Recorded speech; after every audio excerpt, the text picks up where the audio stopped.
सुने नेशन का resolve, just listen to the resolve of this nation.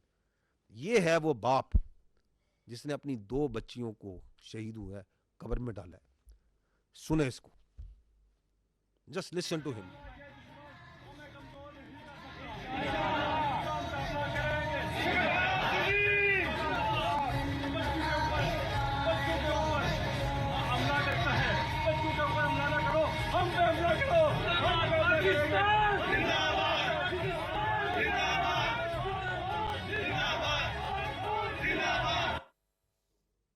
Alhamdulillah, Alhamdulillah. Till the time this nation has such fathers who can shoulder such heavy coffins of their little daughters and then show this resolve, this Hindustan, this fitna al Hindustan, this fitna al Khawarij can do nothing to this country. There should be no doubt in that.